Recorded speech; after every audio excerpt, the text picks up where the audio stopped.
यह कहानी है एक ऐसी 20 साल की खूबसूरत नौजवान लड़की की जिसकी मां विधवा होती है।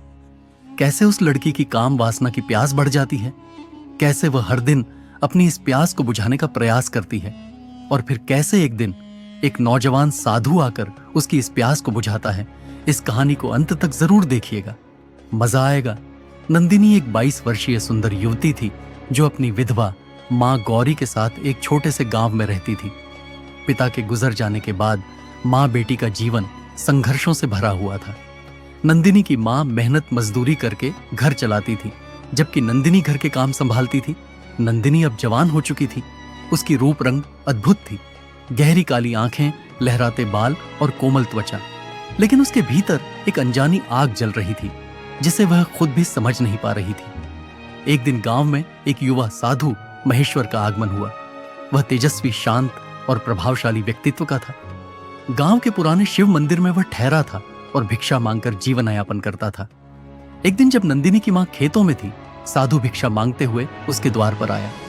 नंदिनी ने दरवाजा खोला और जैसे ही उसकी नजर महेश्वर पर पड़ी, उसका दिल तेजी से धड़कने लगा।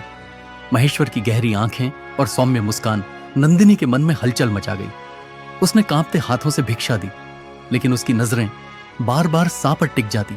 साधु ने बिना किसी मोह के भिक्षा ली और चला गया, लेकिन नंदिनी का मन वहीं अटक गया था। उस रात नंदिनी ने पहली बार किसी पुरुष के बारे में इतना सोचा।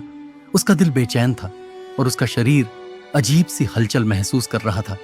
उसके अंदर एक अलग ही प्रेम की ज्वाला भक लगी। अगले दिन नंदिनी ने बहाना बनाया कि वह बीमार है और खेतों पर नहीं जा सकती। मां चली गई और नंदिनी मंदिर पहुंच गई। वहां उसने श्वर को पूजा करते हुए देखा। वह बस दूर खड़ी उसे देखती रही। धीरे धीरे वह हर दिन मंदिर जाने लगी। कभी वह फूल चढ़ाने के बहाने जाती तो कभी जल चढ़ाने। साधु से उसकी मुलाकातें बढ़ने लगी।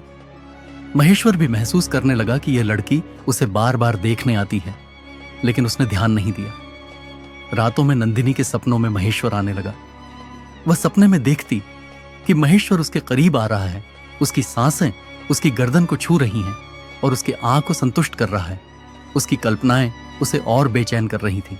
एक दिन वह मंदिर में अकेली थी। महेश्वर पूजा समाप्त कर रहा था।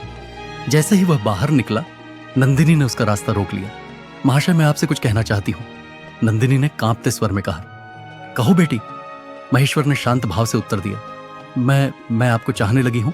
मेरा मन, मेरा तन, सब कुछ आपके लिए तड़पता है।